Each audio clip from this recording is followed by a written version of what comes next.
All right, what is going on, everybody? Andrew here, back for our build review show. It is Monday, September 30th of 2024, and this is the show where I bring users builds up live on stream, giving them personalized feedback and advice about things I think they can change to help them to build stronger lineups, higher graded sim ROI lineups, and put those into their contests. So should be a fun show today. This is our first show of the week. We do this show Monday through Friday, 5 p.m. Eastern. And if you ever want to get signed up for the show, all you got to do is drop your DK username in the office hours channel on our Discord server, and I will add you to the queue for the next upcoming show. But with that said, we have 2 people signed up today, and we're going to start with Aoteo and then hop over to our second person. So let's get Saber Sim up on the screen. And let's go back to yesterday, NFL slate, main slate, and let's get this loaded up. So first things first, going to start in the contest tab as always.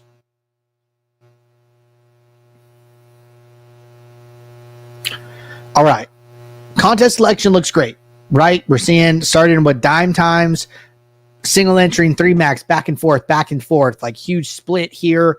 You know, few lineups in the Millie Maker. That's cool. You know, maybe there are even tickets, right? You can play those low dollar tickets and get access to that contest. So all in all, contest selection, very, very strong. Happy with what I'm seeing. All right. So small note for you guys. These big contests are now loading up. I did a test earlier today, saw that the $3.20 max post-contest sim results are available. Now, those contests do take a while to load since they are so big. So I don't want to test the waters here by trying to load up a 400,000 entry contest on stream here, because it's probably going to take forever, probably going to be a super huge pain on my computer. So we're going to stick with this 118,000 quarter jukebox. Typically loads up for us pretty fast here and still get access to 20 lineups. So if you guys have some time, want to go and check out those mini maxes, $3.20 max, definitely can do that now. So thank you. Big thank you to Matt for getting that all working. All right, but let's load up the quarter here. See what we can see.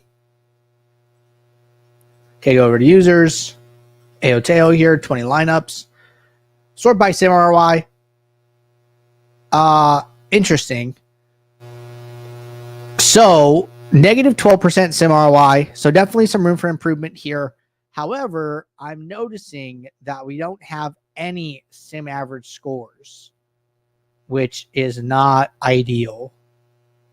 Let me just check a different contest. Let's go pull up a smaller one real quick. But if that is indeed the case across the board, oh, it's not the case across the board. Weird. All right, so it looks like there's a number of contests where there are not sim average scores. I don't know why, and I will figure that out later. But for now, we're going to stick with this $2.20 max because it does have the information, which is obviously important to our analysis here. So let's do this one, 20 lineups, sim ROI. And Aoteo's about 5% positive in this contest here. So their salary looks fine. Their duplication looks fine. But the sim average scores is really, really low comparatively here, right? 129.6 compared to like 140, 138, 135, 137, 136. So it's not like you need to play the highest projected sets possible, right? Like we see 140 and then we see a big drop to 135. Like there is a 5-point difference there. But 135, 134 even kind of seems to be the floor, where if you are sacrificing projection beyond that, then you're negatively hurting your sim ROIs. So we're just a little too low here. We'll figure out why once we get into the build. But that's the biggest thing I'm seeing initially.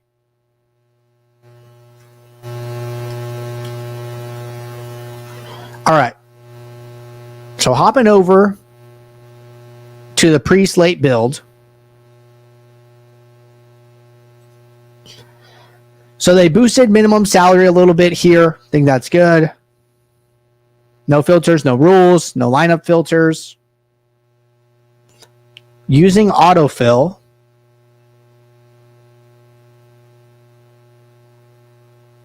unique rank, target ROI, 2 min uniques. Okay. So nothing standing out to me so far is like crazy.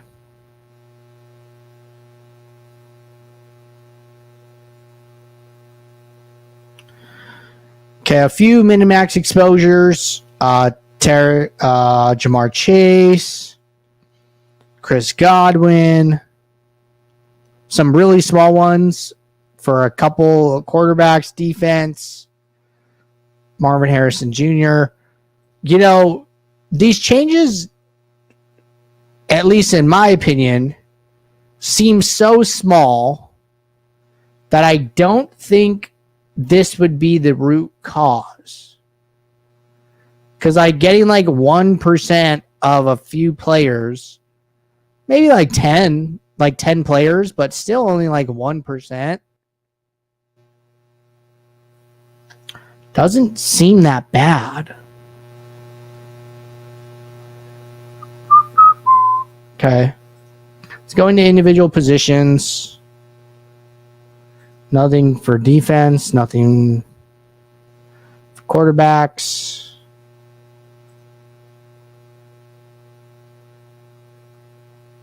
Nothing for running backs, wide receivers, tight ends. Nothing in the flex, stack exposures, default, secondary stacks, default. Team stacks all look pretty default as well. So, I'm not 100% sure why this user is getting to such low projected sets of lineups. But let's talk about what you can do about it. So what I would probably recommend here is doing a lineup filter to probably get rid of like the bottom 20% of projected lineups. So what I would recommend here, and another good thing they're doing is sorting by prize pool and autofill. I would probably be coming in here and setting a lineup filter that says show me lineups, projection greater than. And in this user's case, I would be more aggressive, right? I don't know why they're getting to such low sets. It's not making 100% sense to me. But I would be, you know, on this 10 to 20% spectrum, I would probably be closer to 20% and try and get to like 1,000 lineups being X'd out. You know, this filter for 123 gets me to about 1,000 lineups going in the trash. I would probably stick with this. So try implementing something like this into your set to help you play higher projected lineups.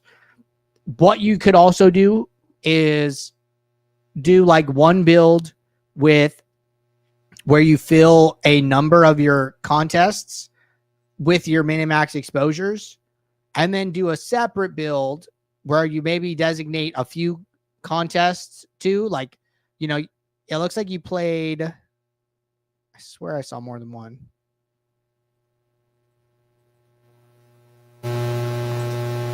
Hold on.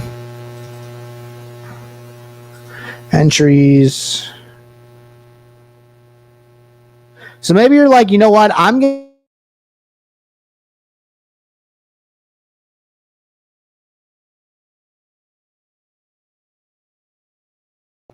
So let me say that again. I'm going to do the dime time in the quarter in a separate build with no minimax exposures. And then I'm going to do all the other contests with my minimax exposures that I care about. And then I'm going to fill the lineups from there. So that would be one way to do it, right? Where you're basically testing to see, you're trying to figure out, are the exposures that you're setting the reason you're playing such low sim average score?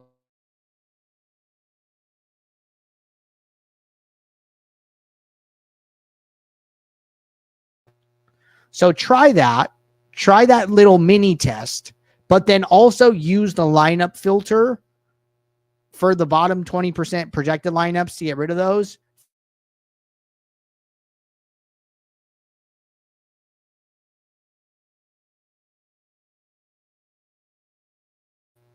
And we just got to make a couple changes here to see if we can get you the rest of the way there. But we know what the problem is, so that's good. We can attack it head on and make those updates. All right. Good stuff there. Think some good things are going to come of that one. So glad we were able to do it today. Now, next user we got here is going to be, I'm going to say Lapaka, one of those two. And we're going to review their main slate as well. So let's get them up on the screen.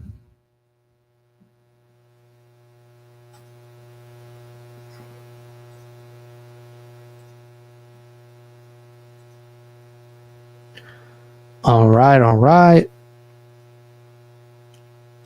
Get Saberson back up. So this looks like it's going to be an interesting one. Let's go to contests.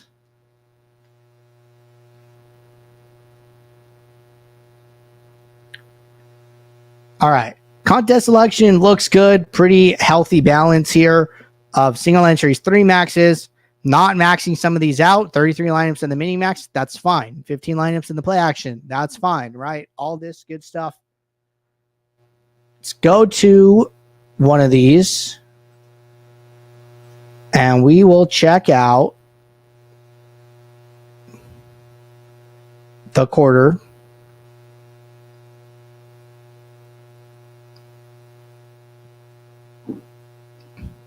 Let's let this load.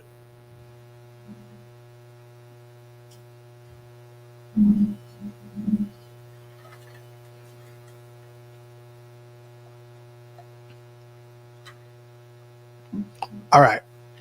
Go over to users. The pack is our guy. 20 entries. Sort by sim ROI. Oh, wait. We couldn't do this one because we don't have those sim average scores. Okay, let's go and look at something else.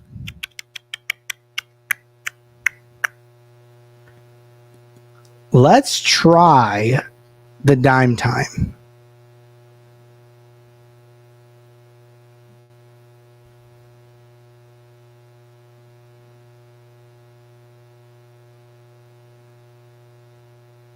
So we're going to see if the dime time has the information we need to do our proper analysis.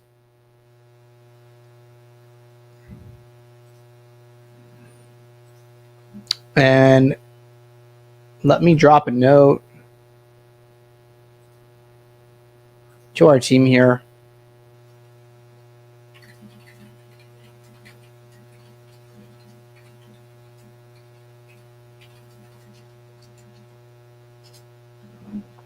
All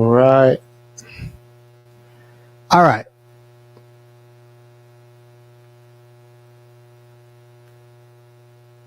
Let's see if it's here. No. Man, this sucks. So I don't love analyzing like 3 lineups, but it might be our best option here to look at some of these 3 maxes because it seems like the 100K contests, they're loading, but the sim average scores aren't loading, which I let our team know about. So it is loading here, right? So let's do this. So 3 lineups, sort by sim ROI. So Lepak is negative 12% sim ROI in this contest, right? Highest sim ROIs we're seeing are like in the 140, 150 range. So why are they negative, right? That's the big thing that we want to see. And the biggest thing is that the sim average score is 119 and all these other ones like 140, 138, 135, 134. So kind of similar to what we saw with Aoteo. But honestly, a little bit lower, right, than even what he was having. He was in like the 129 range, and we're in the 119. So why are we so low, right? We got to go and find out.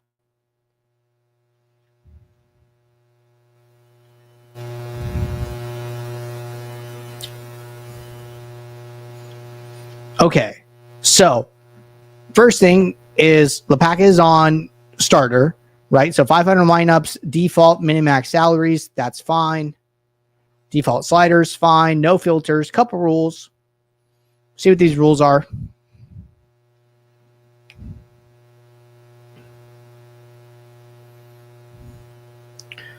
Okay, stack 1 quarterback with exactly 2 wide receivers and tight ends. So it looks like they're running exclusively QB plus 2s with the run back. That's what I'm seeing here. So QB, 2 pass catchers, 1 player on the opposing team. And it looks like that's 100% of their lineups. Or it's at least. So it's QB plus 2 or QB plus 3, right? So basically zoning in on like one specific construction. We've talked about this a little bit more recently, and I don't like doing this. And the reason I don't like doing this is because different constructions are going to be the best lineup a certain percentage of the time, right? So people ask me like, hey, will you play like a QB plus 4? And I'm like, well, if it's coming up, 1% of the time in the Sims, I mean, that means it's good about 1% of the time. Why would I want to exclude it in these contests where, I'm trying to turn, say you're playing the mini max, you're trying to turn 50 cents into 15,000, which is like what first place is. That is more than 100 to 1 payout. So, that is way longer than that. So why would I exclude a stack type that's good 1% of the time when I'm trying to achieve an outcome that is, greater than or less than 1% likely to occur is the way I like to think about it. So I don't love zoning in on like one specific stack type here. Let's see what the second rule is. So if at least 2, then use exactly 1. This is like another stacking rule here, right? These are probably like double counting these 2, so I don't think you need both.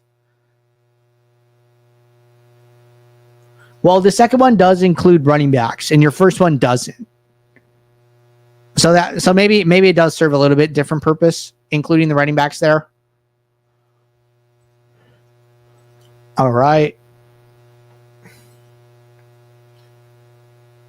So before we get to the player table, another thing here, right? Min uniques. If you're going to be using min uniques, and especially if you're on starter, like you got to have a measuring stick, right? You always need to know what are you giving up to get the min uniques, to get the diversification. So if you're watching this and you're on Ultimate, you could use ROI as your measuring stick. If you're not on Ultimate, I would be using average projection. So come into your aggregate metrics and then make one. If you want to have those Saber scores, that's fine. But at least have this average projection metric. You can see your projection right now is 122.5. And then at min unique of 1, interesting, it goes up. Oh, maybe because we saved these. Let me put these back in the pool. Let me open up this saved column. Put these back.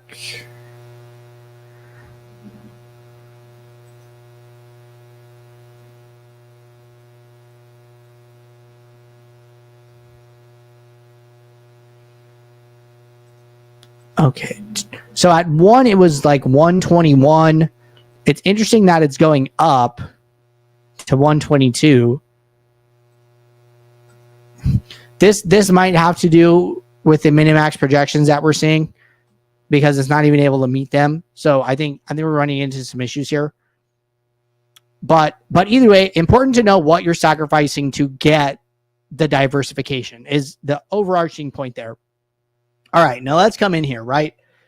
So on the player table, there are a lot of minimum exposures. Now,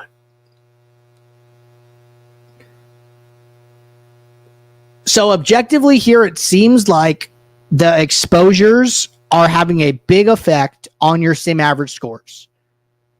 Like being, 15 points under the top sim ROI sets is obviously not a good thing. And I think it's coming from all of the exposures that are being forced here. Now, does that mean you should not do them? I don't know. But I would again be judging these, and I would be writing every single one down on a list and then going back and saying, hey, did this player basically exceed their projection, or where did they come in, right? And it's going to be different. I mean, Marvin Harrison at 6%, and then you have a 30% minimum exposure, and he came in like just under his projection. You know, is this a good thing? You know, I'd probably grade that as bad.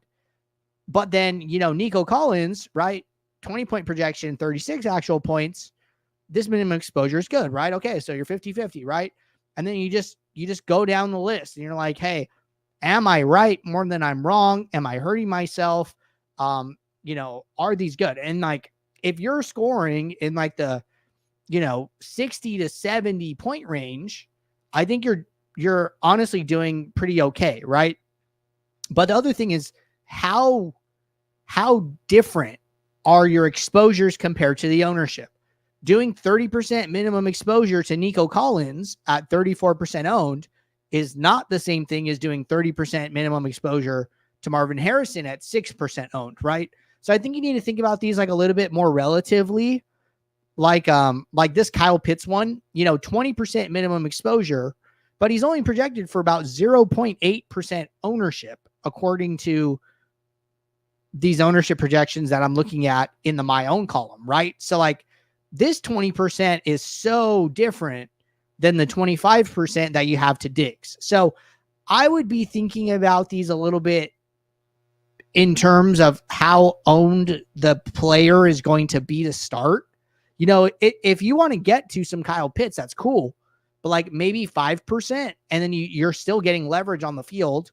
You know, DJ Moore, he's like 1% owned. Having 20% of him is kind of a lot, right? So I think we need to think about these on a little bit different scale and adjust the minimum exposures accordingly. I think that would probably help a lot. And this is something that Spencer talked about, you know, in case anybody hasn't seen this video, I think it's probably like a pretty good time to talk about it. So Spencer is Elusive Smoke, who won a NFL Millie Maker last year. And he was part of our Millie Maker series. And when Andy went to deliver the Rolex, he talked to him in this video, right? So Spencer talks about like leverage in this video. And he basically says like, you don't need 50% of a 1% owned player. You could have 10%, and that's already more than enough leverage compared to what everyone else is playing. So, you know, I watched this video. I mean, this video came out 7 months ago, and that one line from him was my biggest takeaway from this video. Like, I remember that video. I remember him saying that one line very, very specifically. And I think about that all the time when I'm building my lineups. So I actually think doing something like that could go a long way. And let me just plug this video in the YouTube chat so anybody tuning in can check it out. But yeah, it's called the Strategy Behind Winning $1 Million on FanDuel. Pretty good interview. A lot of good questions, a lot of good nuggets and stuff from Elusive Smoke. So I would definitely check that video out. But yeah, I think that's probably the biggest takeaway for me from this, and reconsidering the stack types. So all in all, good contest selection. And we got to figure out a way to get your sim average scores up. And I think that it's going to come from thinking about these minimum exposures a little bit differently. And I would also be grading them. I would also be writing all of these down and grading them every single week and making sure that, you know, you are grading out, like, if you're right about like 60 to 70% of the time, then you're doing something right. And I don't know where these come from. I don't know what research leads to these or what. So I'm not going to critique it at all, but holding yourself accountable is only going to help you one way or the other. So I think that's good. All right. Looks like Lepak is here. So So yeah, I'm with you, man. Like I think if Pitts is lower than 1%, I should not go 20. Yeah, I think 20 is just like a little aggressive. So like him, like Moore. Some of those are like definitely standing out to me. But yeah, grade yourself, man. You know, go in every week and write these down and say like, hey, am I doing something right? So that'd be my biggest thing there. But all in all, good stuff. Thanks for signing up. I know these can be tough. Try to give like constructive feedback, even if it's not always it's always cool when people are grading out well, right? But sometimes like, hey, like, we need to change some things up. We need to ask ourselves some hard questions. So it's all good. But just trying to help you get better. So thanks for signing up. All right. That was our last person who signed up today. If anybody tuning in here wants to sign up for a future show, all you got to do, drop your DK username in the office hours channel in our Discord. One more question. So the stacking 2 and bringing back is not good.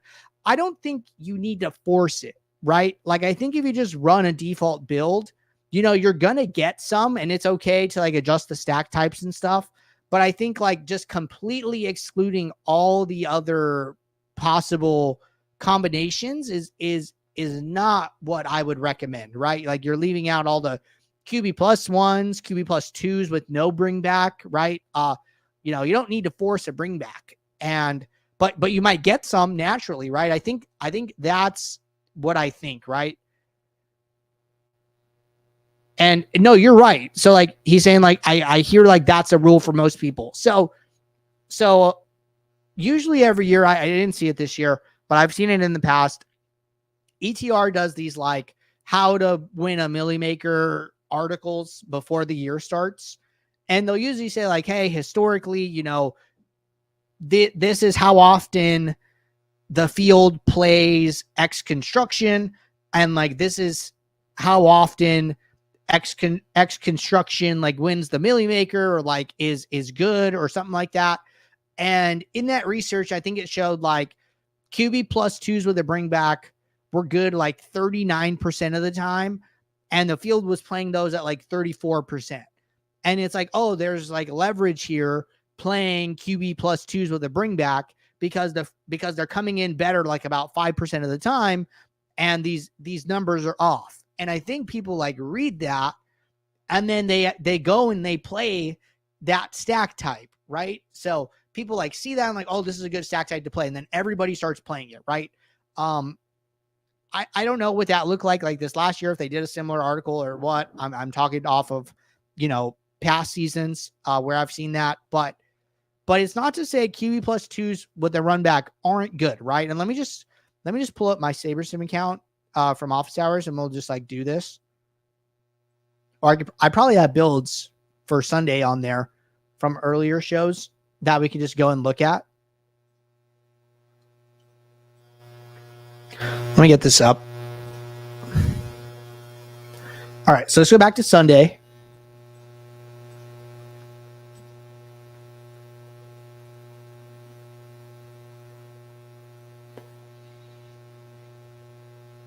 Let's let this build load. Okay, so this is just a build that we ran on like office hours on like Saturday, right?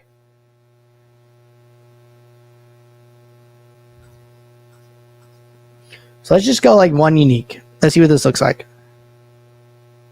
So if I go to stack exposures, right? I didn't uncheck anything. So in this build,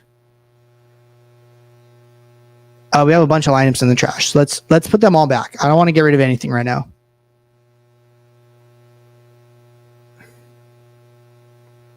Okay, so if we just come in and sort by pool exposures, it's not to say that QB plus 2s with the run back are bad, but the builder didn't love them this week, right?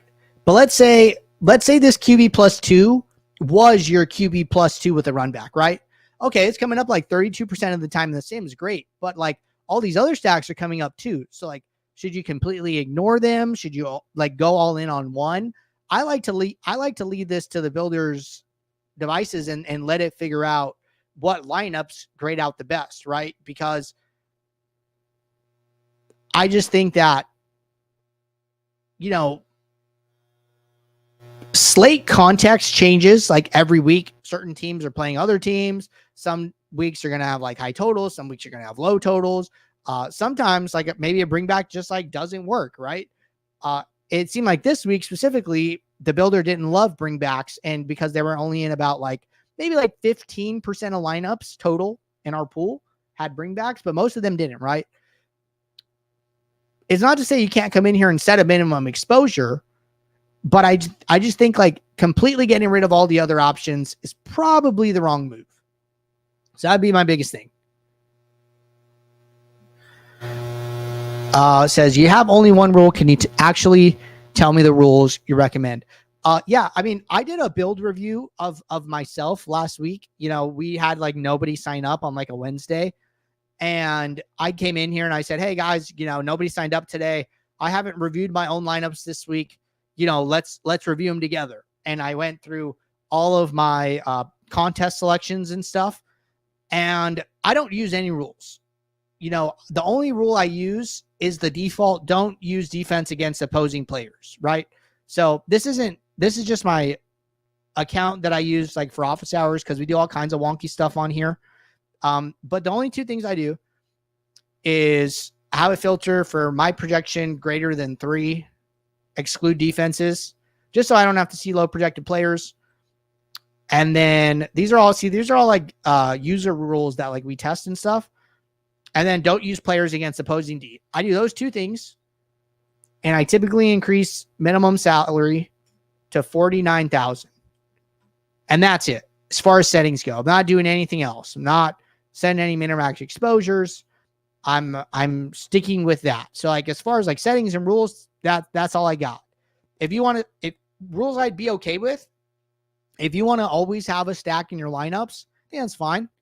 Right? Come in here and say, if at least one team's quarterback, then use at least one player on the same team who's a position player. I'd be fine running that rule. You know, I don't care. I'm open to naked QB stacks, right? Again, going back to the other thing. But if you want to have a stacking rule, you know, I'd be okay with that. So those are my insights there. All right. Good stuff. Good follow-up questions. Definitely trying to get better. So love that. But appreciate everybody tuning in. I'll see you all tomorrow, 4 p.m. Eastern for office hours. So until then, take care. Good luck. Thanks. Bye.